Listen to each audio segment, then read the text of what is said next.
Hey guys, welcome back to another episode of the Music Den. I'm your host, Armando Venditti. Hoping you guys are having a good day and that you're looking after yourselves and one another. I want to welcome you to a special episode of the Music Den. The individual that you see on your screen beside me here, to my very humble opinion, does not need an introduction. But because my mama brought me up right, I shall do the introductions. He is a co-founding member of the Canadian progressive rock band Saga. He was with the band for 26 years as their drummer. During his tenure with Saga, he has also appeared on other projects from other artists, most notably Chris DeBurgh on his album The Getaway from 1982, featuring the hit Don't Pay the Ferryman. He's also appeared on producer Rupert Hines' album Waving Not Drowning on the track One Man's Poison from 1982. And let's see, oh yes. In 2022, he appeared on Art Griffin's Sound Chaser, The Seven Ages of Starlight. And we are here today to talk about, I'm going to grab the CD here, his latest, and forgive my stubby little hands, guys. We're going to talk about his latest release, Economy of Motion. I'd like to thank Steve for this copy. I'd like to welcome Steve Negus to the Music Den. How's it going, Steve? Good, Armando. How are you doing today?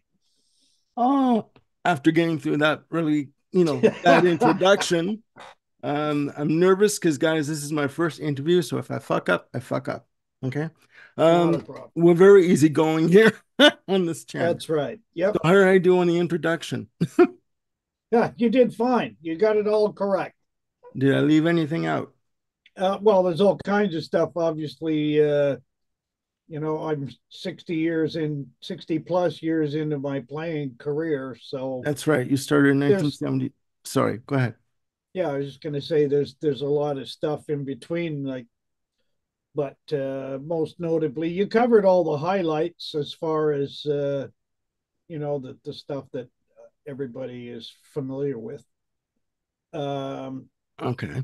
Making music is a daily routine for me. So I'm actually doing sessions today, uh, stuff that nobody even knows I'm working on. So, and I'm actually working on a couple new tracks for Art Griffin at the moment too. So Well, that's good. That's good to know. every Um, day is a musical process of some sort, right? that's right. So No, it's true. yesterday I was deep into percussion. So I was playing congas and tambourines and shakers, and it just yeah, it's all music and it's all good. Some of it you'll hear, some of it you won't. But yeah, I'm still making music pretty much every day. I have a good regimen of just playing myself for myself. So I try and get a couple hours in every day playing wise as well. So Yeah. I'm a busy boy. I just turned 72 this weekend. Happy So belated birthday. thank you. Yeah, so it's all good. It's all music, and it keeps me young.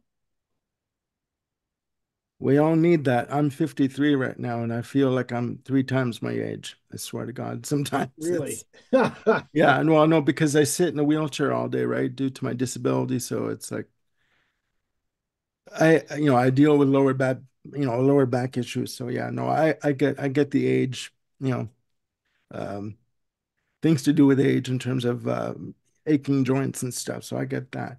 Yeah. Um, but like we talked about before we started taping, we're just gonna have a free form conversation. But for those out there who don't know, how did you get your start in the business? Well, I started playing when I was about 8, which is a long time ago. I started when I started playing. The happening music was top 40, obviously, and within that top 40 was surf music. So I was playing Ventures and Beach Boys and that kind of stuff. The Beatles, actually, I watched the Beatles on Ed Sullivan when they did that famous performance. Uh, I can't say that it changed my life because I was already playing at that point, but it certainly was a major impact. And then I saw them live in '64 in Toronto at the Gardens.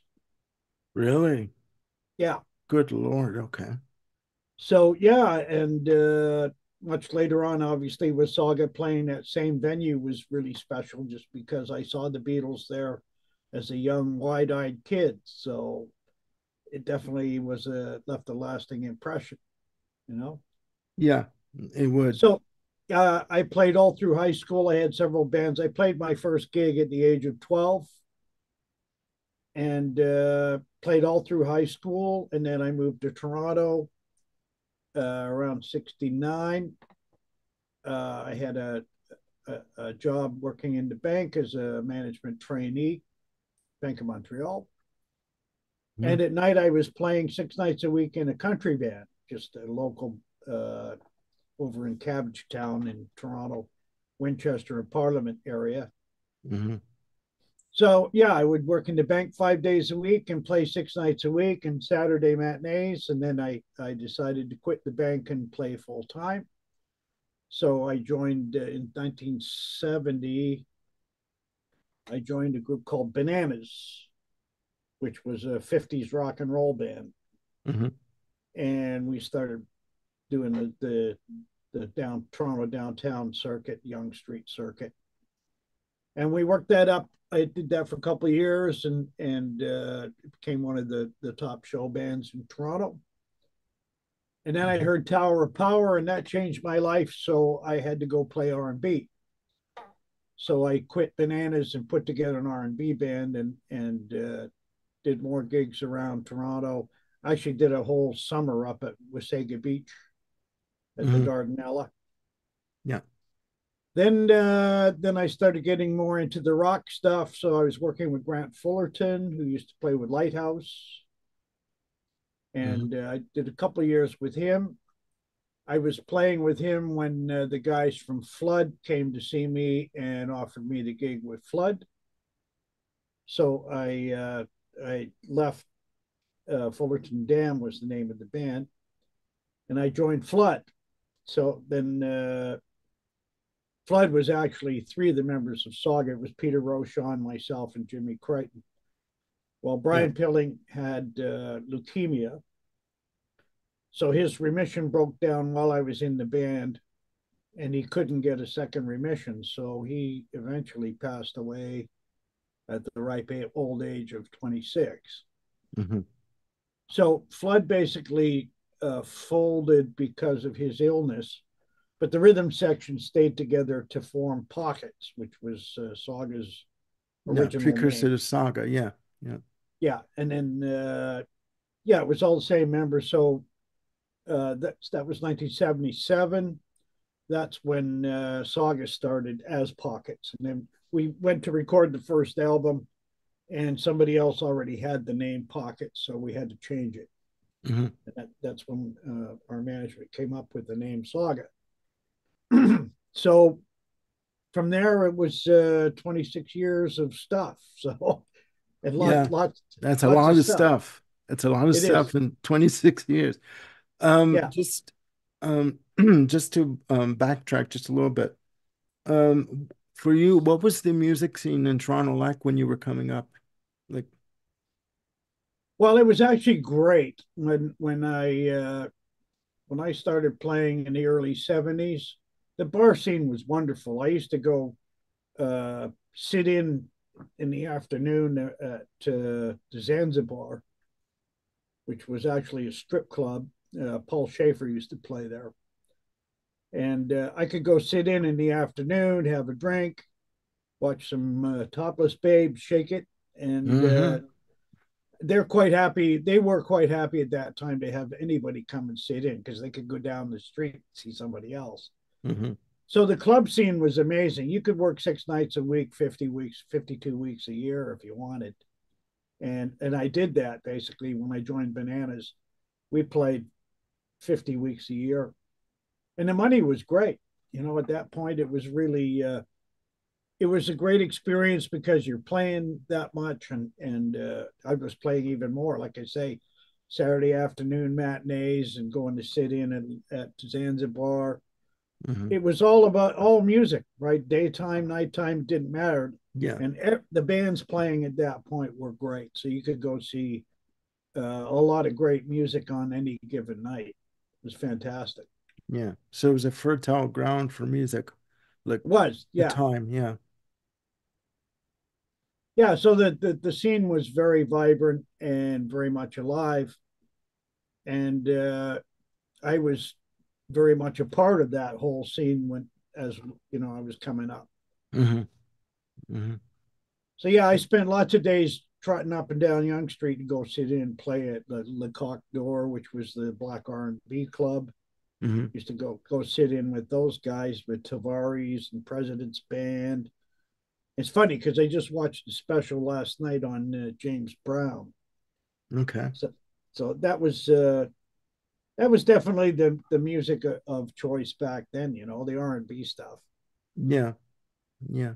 No, I can just imagine how, much of an influence it would be being around all that music, like a lot of influence is just to soak up, right? In terms of your playing or, you were obviously probably influencing other people as well as you were playing too, right? So, Well, I don't know if I was influencing back then. I was just part of the scene. I mean, there was a lot of great players. I was just one of the players. yeah. It wasn't really until well, I did an album with Fullerton Dam, Hmm. but I would say that the Saga stuff was really the beginning of my uh, up and coming success. Really, Hmm. apart from just local success. Uh, and that's when we were really pushing the envelope and creating something that was pretty innovative and different. You know. Yeah, I would agree. Well, just another quick question. Saga, I mean, I've been a fan of the band for years. Like, and the first time I really became aware of them was when Worlds Apart came out, because that album, in terms of the States and in terms of Canada, it received massive push from the video music channels in Canada and from FM radio. Like, when did you know that as a band that Saga were a viable entity? Like that you had something to give to the public, to present to the public that mattered. Well, I think basically that, like I said, the band derived from Flood, which was already a very successful Canadian band. Hmm. Hmm. Uh, when we came out of Flood, we spent 8 months in a rehearsal room, writing and rehearsing material for the what became the first and second albums for Saga. Yeah. So we were in the studio quickly. The first album was actually demos. I think I recorded 15 or 16 songs in like a day and a half, drum wise. Mhm. And those ended up being the bed tracks for the first album and part of the second one. So, you know, when you got your nose to the grindstone, you don't really think about those things. You just, it's work ethic. So you work every day. Hmm. Kind of like I'm still doing that, but Yeah. uh, you don't really think about the big picture so much. There's just enough day to day stuff that the goal is always to get better and improve, Yeah. whatever facet that happens to be on any given day, right? It's Yeah. you just the day to day stuff is the big picture when you're doing that, because you don't have time to think about a lot of other things, Hmm. and there's just too much going on that's immediate. So you don't think, well, am I going to be famous or am I going to tour the world? You just every day something. Okay, you got a gig today. You're playing here, then we got to go there, and then we're going in the studio. Yeah. It's those are the things that you focus on because you have immediate goals to accomplish and on a Yeah. daily basis. So that's what you think about. You don't really think about the how successful things are going to be. Yeah. You know, No, you just that's true too. And just to interject, Saga were also came up in the time where a band released an album, toured, released an album, toured, with very little time for a break in between. Do you know what I mean? Like it was like maybe an album released a year and then like touring and all that. So I guess when you're Exactly. releasing albums and touring, you really don't have to have time to put your head up and look around and take it in. It's like, oh my God, okay, this is happening, right? Like, That's it's that's exactly the scenario. I mean, we would come off of tour, especially in Europe, once we started playing Europe, which we started about 80, 81. yeah. Uh, Once we started touring Europe, we were also touring dates in the US. So we would go on tour for 7, 8, 9 months at a time. Hmm. And then we would go straight back into rehearsal to write the next album. And then once that was prepped, we'd go into the studio to record it. And as soon as it was done, we were back out on tour again. So Hmm. yeah, it was perpetual. I mean, it didn't stop. Yeah. So Yeah. years flew by, and all of a sudden, like I said, 26 years flew by, and you finally get a chance to put your head up and see what's going on around you, because Yeah. it's intense and it's intensive and it's nonstop. Every day there's something on your list to accomplish. So Yeah. Yeah. No, no. It's when I look at the catalog of Saga, like, the albums and the years, it's like it's unbelievable, you know. yeah, there certainly is a quite a body of work, and then of course I was in Saga's heyday. I was playing out albums with Chris DeBurgh, and where I had a great relationship with Rupert Hines, so I did the Chris DeBurgh album with him. And I Yeah. played on, as you mentioned, I played on one of Rupert's solo albums. Yeah. Just quickly, how did the collaboration with Krista Burke come to fruition? It was all because of Rupert. Rupert loved my drumming and my drum kit sound. So when he was asked to produce Chris DeBurgh, his immediate thoughts were to fly me over from Canada and to do the drums. And his whole band was Canadian at that point, and I expected to see all these familiar faces that I knew in the studio, and none of them were there. Hmm. Hmm. So the bass player was John Giblin, who just passed away recently. He played with Kate Bush and Peter Gabriel and Hmm. Simple Minds. An awesome bass player, big, tall Scottish man. Hmm. Hmm. Uh, and his timing was impeccable. He was such a great fretless player. So it was him and I working with Chris to put the tracks together, and Jamie from the Fix, which Rupert was also involved with. Yeah, he was So producing the Fix at the time. Yeah. Yeah. yeah, so Jamie came in to just play ghost guitars until Phil Palmer could show up, and he did all the guitar stuff work on the album. Hmm. He later played with Tina Turner. That was the last time I saw him. He was playing in Munich with Tina Turner, who has also since passed away. It's Yeah. endless now as the musicians start dropping like flies. It's Yeah. Yeah. Yeah. I had to go to a funeral this week. My original keyboard player for my last solo album just passed away last week. So My condolences. thank you. It's never ending at this point. I mean, I just can't believe that.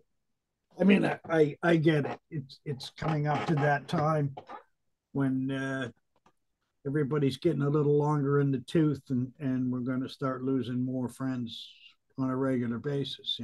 Yeah. Yeah. It's inevitable, unfortunately. I mean, Yeah.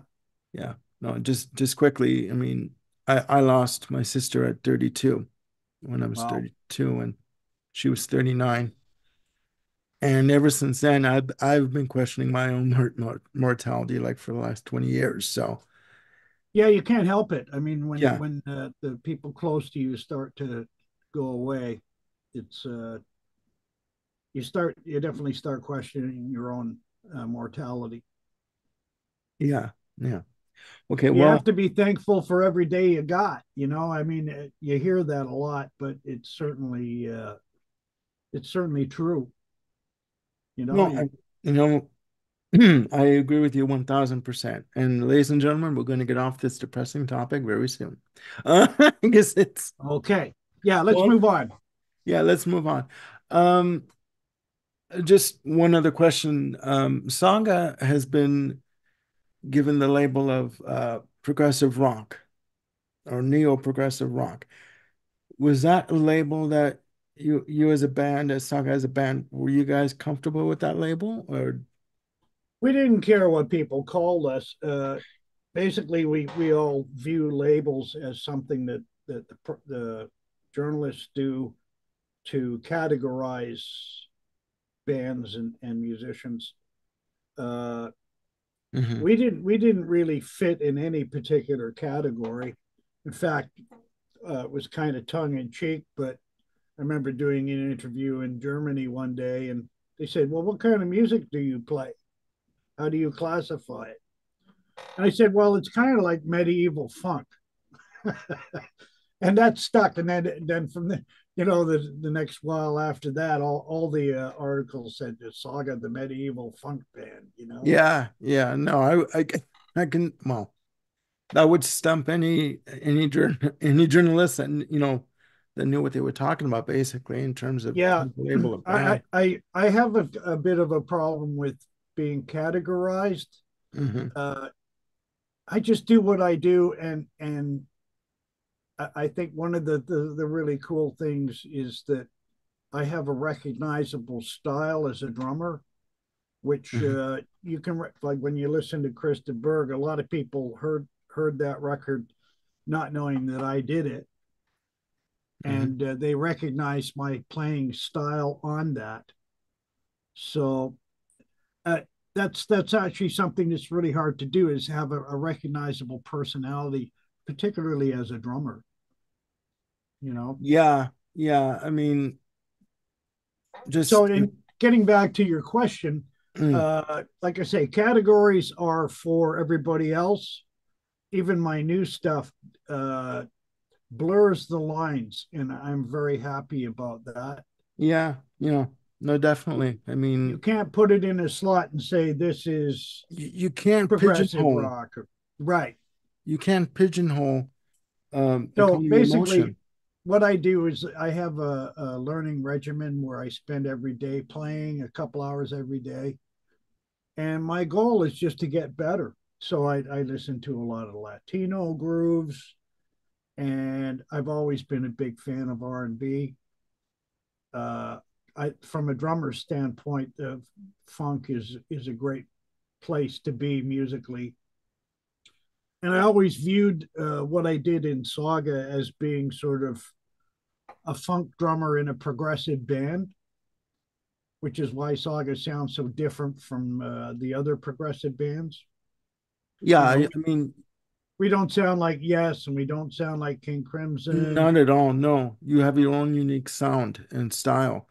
Yeah, I Um, think a lot of that has to do with the choice of rhythms and the body clock thing. I mean, disco became a dirty word, but there's a lot of great grooves in disco music, specifically because it's for dancing, and you want people to move when they listen to your music. So, you know, well, you what people can just say I'm a disco drummer, I guess, but now, there's nothing wrong with going out and shaking your ass now and again when you want to go out and have a good time. I really think that's important in any music. You Right? know, famous producer that we worked with for a very short period of time, his key expression was, "If the people ain't grooving, your records ain't moving." Right? Okay. Okay. Was that And Paul Gross? no, no, it wasn't. It was this other idiot, but I won't Okay. name him. Okay. Okay. But Won't he go into he that. was a Okay. complete idiot. But that Um, that always stuck with me. That expression.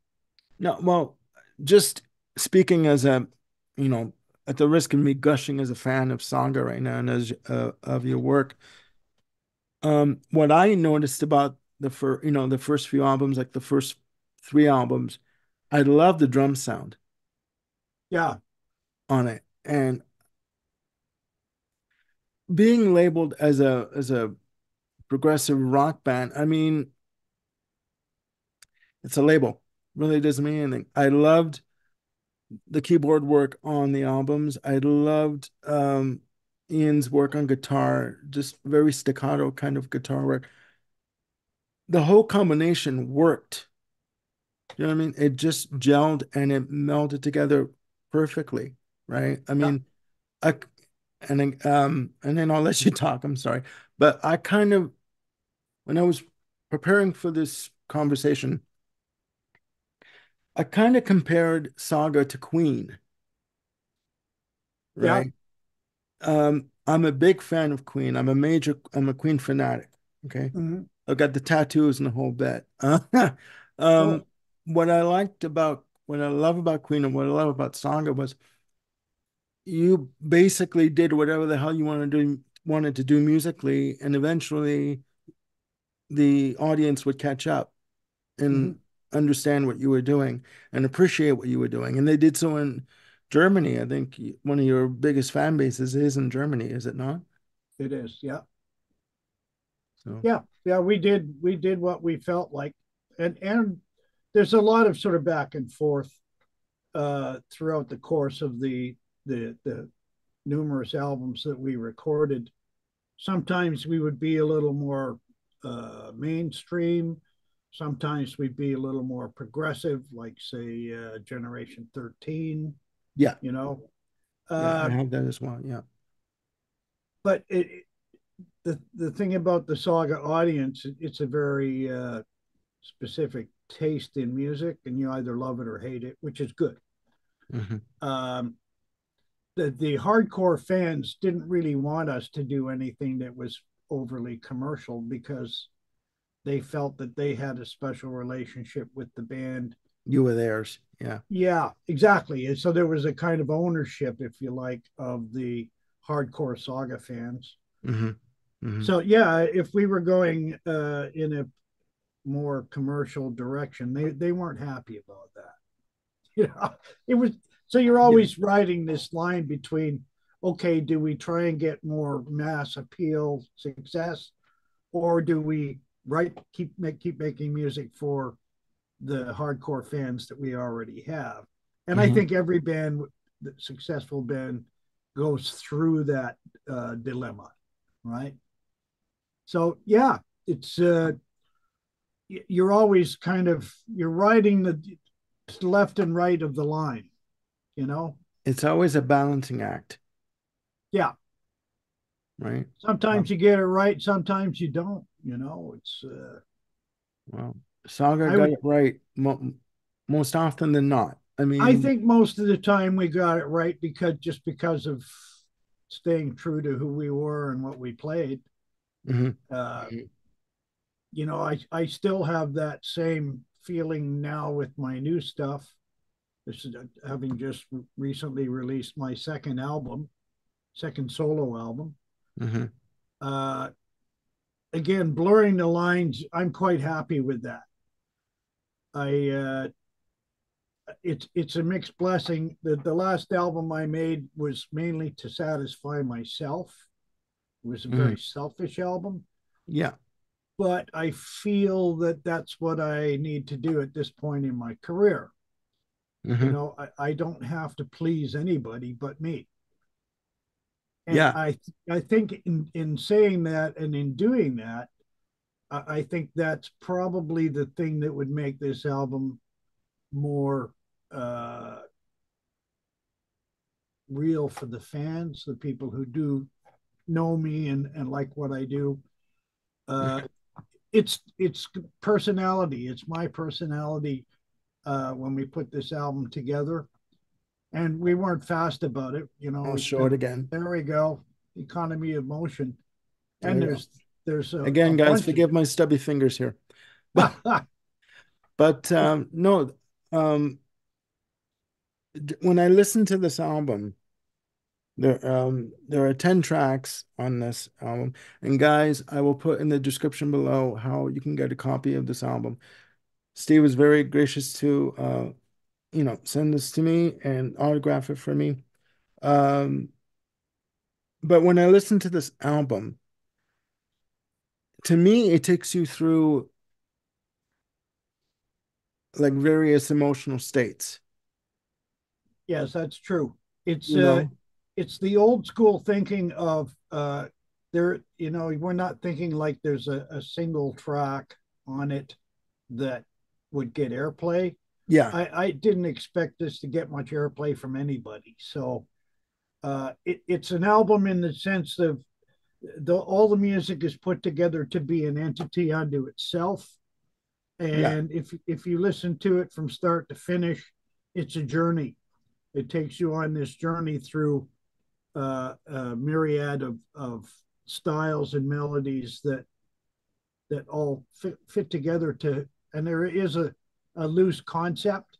yeah. So you could almost say it's a concept album. And Hmm. my vision for this, as I was writing this stuff, uh, my picture for the album, sometimes you have pictures, and my picture was uh, economy of motion was a conversation I had with Kelly, my guitar player. Yeah. Um, Fantastic work by Carrie, by the way. yeah, Kelly's pretty amazing Yeah, player. yeah, Um, it's the daily regimen of how you get better, and economy of motion is how you get the speed and the grace in your playing to make hmm, it fluid. Now, what I realized as I was thinking about that, thinking about album covers, um, athletes go through the same thing. yeah.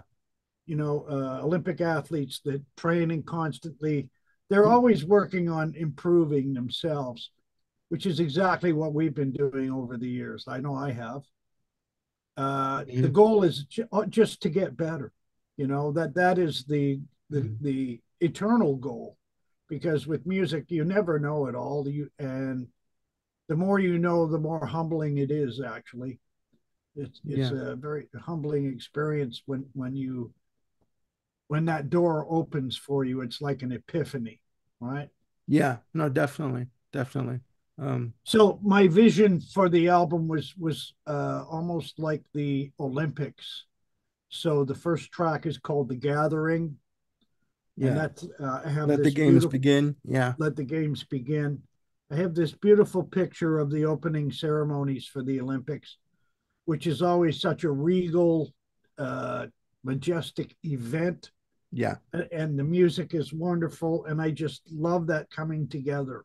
You, Right? you, sorry, you just answered my question because the opening track, "The Gathering," "Let the Games Begin," guys, is a fucking fantastic track. Believe me. Um, it's pardon my swearing, but I do swear. Yeah. Um, And the closing track is like the yeah, closing ceremonies, which is exactly. called It's like I was just gonna say, sorry.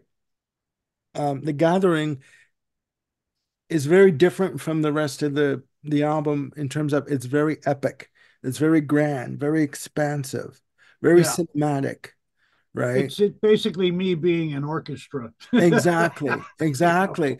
And then you've got, Kelly coming in with like staccato, riffs on the guitar, very heavy. And then the yeah, choruses come in, the choir comes in. It's very opulent in terms of its scope. Do you know what I mean? And then yeah. you go through the Now album, and then the celebration, the final track, which features Peter Roshan, it is it's another fantastic. journey. Yeah, You're at the end of exactly what I was going to say. You took the words out of my mouth, Steve. You go through a journey. You go through highs and lows. You go through your days in your life. You reach the end of a journey, and you resign yourself to the fact that this is what the result is. I have to accept it, and I'm the better. I'm all the better for it. And even the playing on it, it just has a sense of finality that this is the end of the book kind of thing, the final chapter of the book of the album kind of thing.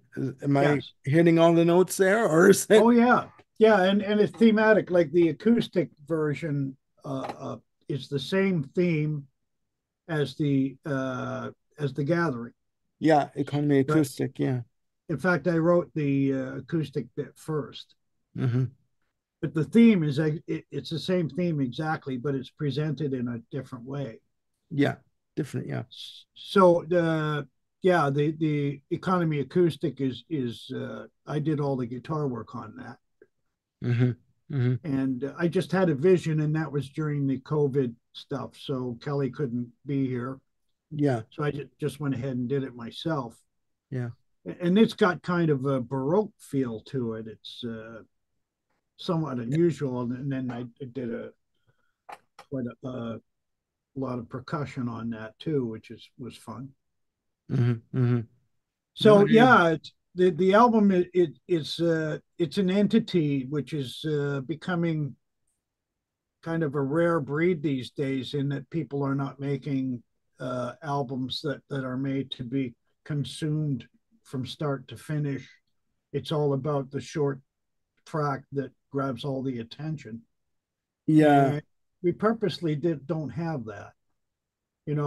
What is key is obviously I love jazz, but the thing I find about jazz players is I come away in a lot of cases being impressed by the playing, but I can't take anything away with me because there's not enough melody.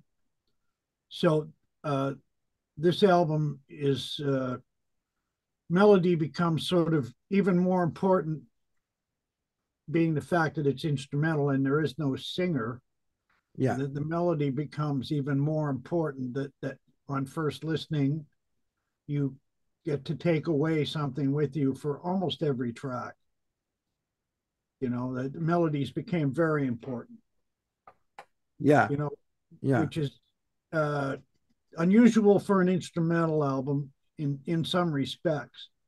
But because there's a lot of time signatures we're playing in like 7/8 and 15/8, and Yeah. it was a real exploration of time signatures. When I was a kid, I was listening to Dave Brubeck, and Okay. Joe Morello was an awesome player, and I got to meet him years later. Uh, I was listening to that album when I was 12, and I had no idea what all those time signatures were all about, Yeah. but it definitely left a lasting impression. And now I find myself in that same category. Brubeck was pushing the envelope as far as unusual time signatures, Yeah. even in the jazz scene at that point. Nobody else was really doing that.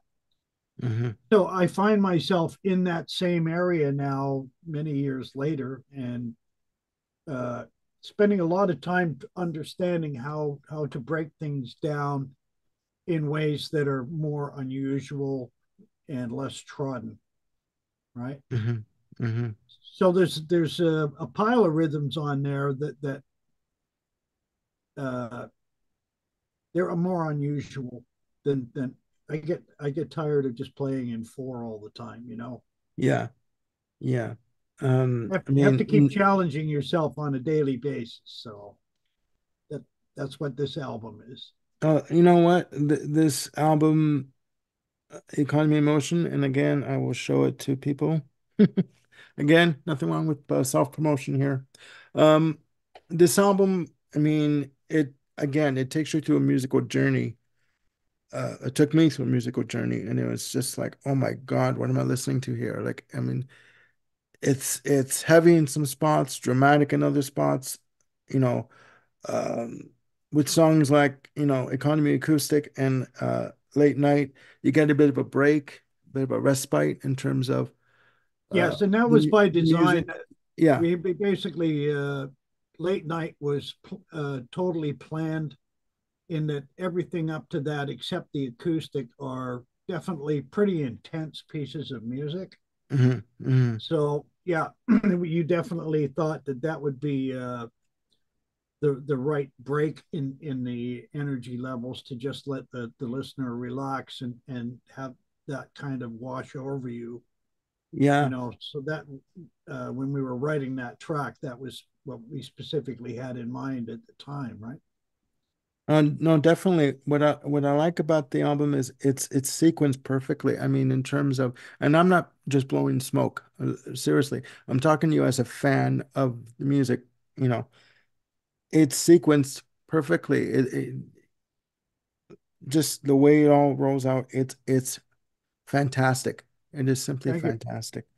Yeah, Um, I spent a lot of time thinking about the order, and some of it came before the fact, and some of it came after the fact. yeah. But I was always focused on how one piece of music fit into the puzzle, which was the whole album. Hmm. Uh, Actually planning certain things to happen before the music was even written.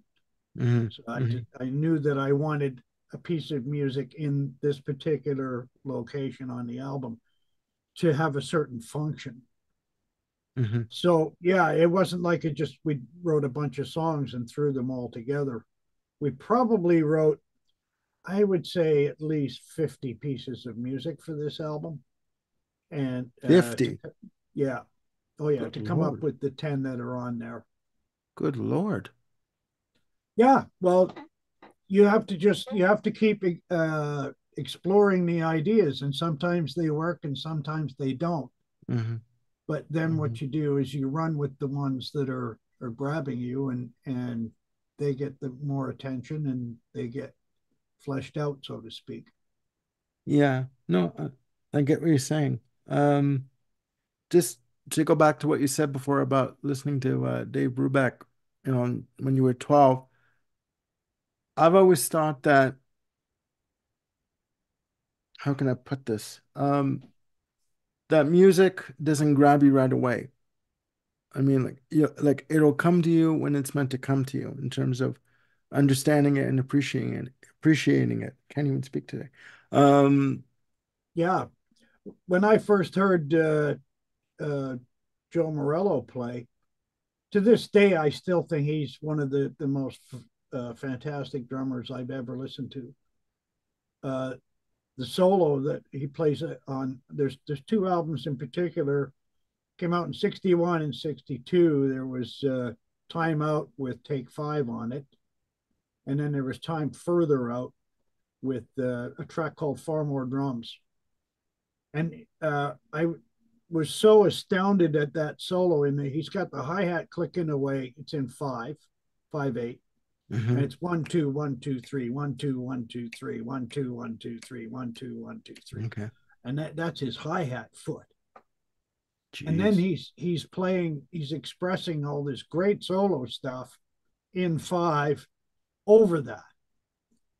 And I to this day, I mean, most drummers can't do that. I know of very few drummers that can play like that in 5/8. Hmm. You know, Yeah. uh, including myself. I mean, I'm still working at those kind of things, but understanding it a lot better now. And like I say, my daily regimen is to be more fluid in unusual time signatures. And that creates a whole, when you add three to the equation, everything changes, you know? Really. Okay. Yes, because you unsquare everything. I mean, most of the music we listen to is what I call square, in that you've got a left and a right. And Hmm. so it's 1 2 3 4, repeat. So it's always like walking, it's like a heartbeat. Yeah. Yeah. It's very, very uh, linear. It's basically it's predictable. It's totally predictable. It's From going point A here, to then point B to point right. C, D, Yes, E, kind of, yeah. and that becomes and for 95% of all the rock music out there, it's in four.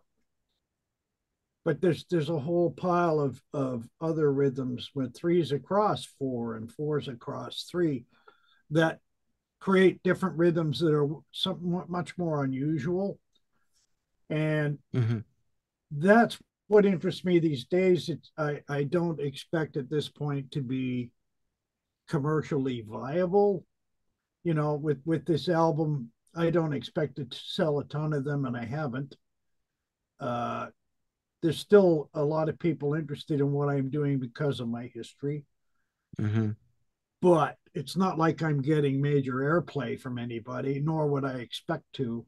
Yeah. You know, uh, it like I say, it's much more inward looking than it is outward looking, and with our basically with our musical community on its behind from what's happened with the actual business side of things. It's not a pretty picture these days for any artist. Yeah, that was going to be one of my questions was viewing, like, how do you feel the music industry is today as opposed to like Almost you? non-existent, apart from Taylor Swift, who is a complete anachronism. I'm so happy for her that she can have this kind of success in the present day situation. Hmm.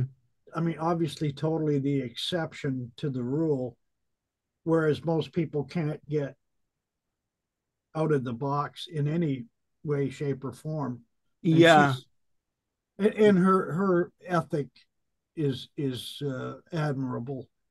I mean, the money she gives away to charities and her road crew and her just everybody around her benefits from who she is, and I Yeah. think that's wonderful. And Yeah. No. anyone that wants to knock her, shame on you. You know, I you don't have to necessarily like the music, but you have to love the person. She is incredible. I'm so happy that is happening because the actual world of music is pretty bleak. You know, Yeah. I'm lucky in that I have my own studio here. Hmm. I don't have to do anything if I don't want to. I can sit and watch TV if I so choose. Hmm. I having said that, I spend almost every day in my studio doing something, whether it's for myself or for other people with other projects. Uh, the joy is in the making, and that's what I'm doing on a daily basis. Yeah. No, You it's know, true. It's true. so every day is a little bit different, and I like it. But my point being that I have my own space, and I can do whatever I want or not. Right? Yeah. That's Yeah. that. I'm in a that's an unusual situation To be for in. most, Yeah. Yeah. but I'm happy to be there, and I appreciate that I'm there. It allows me to do things that I wouldn't necessarily do because I'd be chasing the dollar. Yeah. I don't have to do that, which is absolutely wonderful. So I yeah, agree I with built this space for me to make music, and I have my drum kit set up with 20 mics on the kit ready to go. you. I've Uh, seen the videos. I've yes. seen- So this is my control room, and over beside me here, I working on percussion this week. So I have my congas and I have my suitcase full of shakers and tambourines and cowbells and stuff. Mhm. And I do that right in the control room because what I have been working on over the years is being completely self-sufficient. So when I record drum tracks, I don't need an engineer to assist me. Mhm. I can do it all myself. Yeah. And that took a little bit of work to kind of fine tune that so I can be the engineer, the producer, and the musician all at the same time. Yeah. Right. So everything is designed for that. So this workspace of mine is always in a state of flux, depending on what I'm doing on any particular day. Right.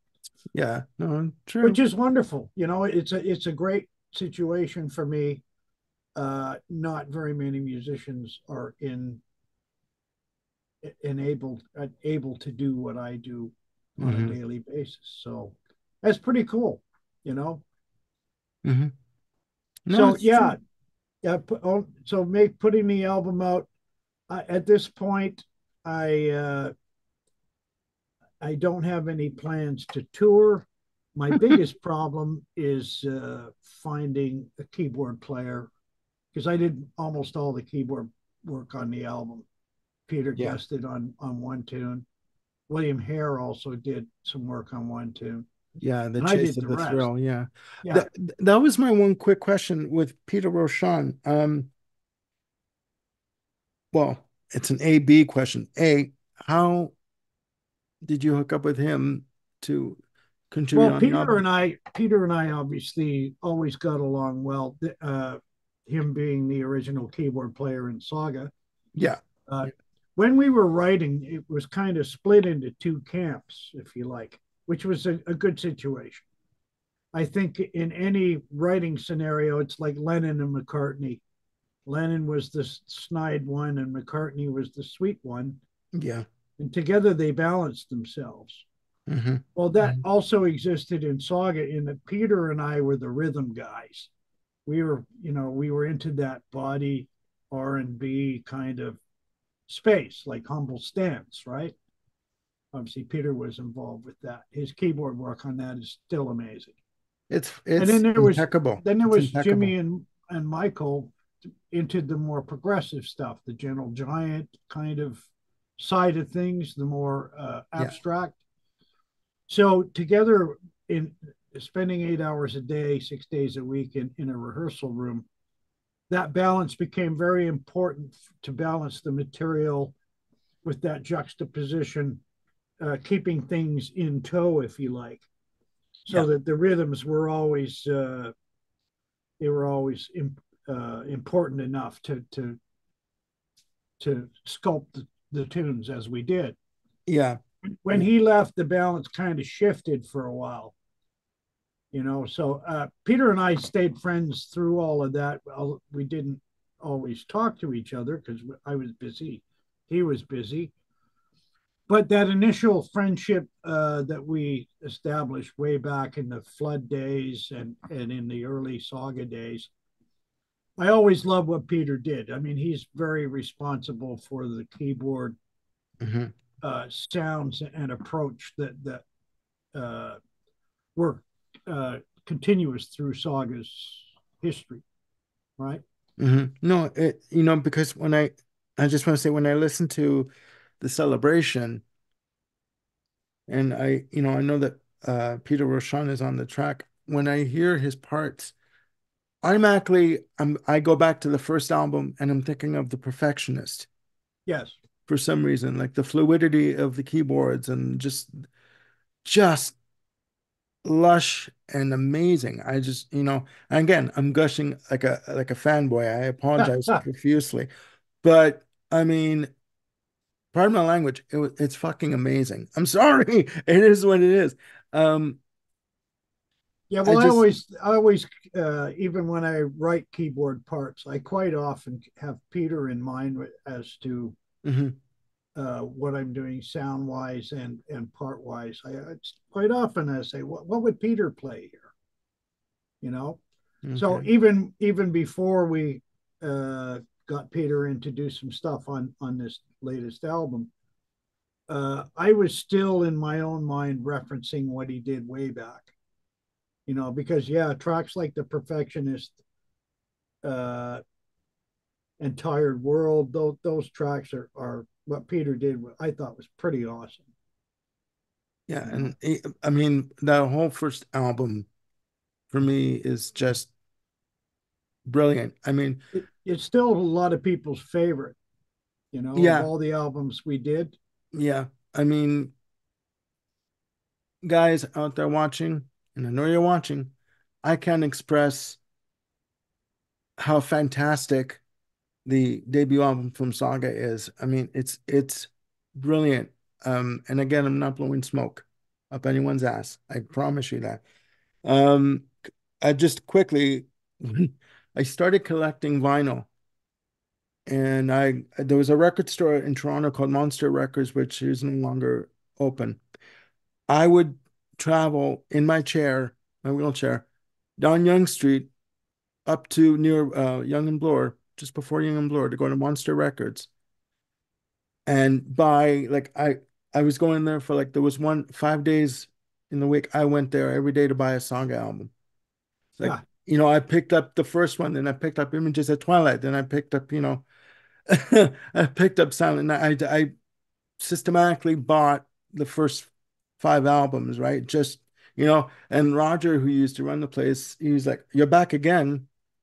Mhm. I'm like, "Yeah, sell me an album. I want this album now." And I actually was able to get the first two albums on Polydor, Right. Saga and Images of Twilight. I got a Polydor release Mhm. uh of the album. So I mean, guys, literally, you really need to delve into this band and the back catalog. And also, again, I'm going to flash this again, show There this, we go. get this album. It is bloody amazing. I'm watching the time here. Like, are you still good for time, or do you have to get going? Or Well, let's just see what it's. Oh, geez, it's 12:58. Yeah, I have to go. I'm starting a session in 2 minutes. okay, all right. Well, again, um, very quickly, for those that want to pick up a copy of the album, how do they get a copy of the album? Okay. Thanks very much. I enjoyed doing this, and I'm on to my next function of the Okay. day. All right. Okay. No problem. All right. I want to thank Steve Negus for joining me for this conversation, and we will see you guys soon. Hope you guys have a good day, and we'll take care of yourselves, and we'll talk soon. Bye bye. Okay.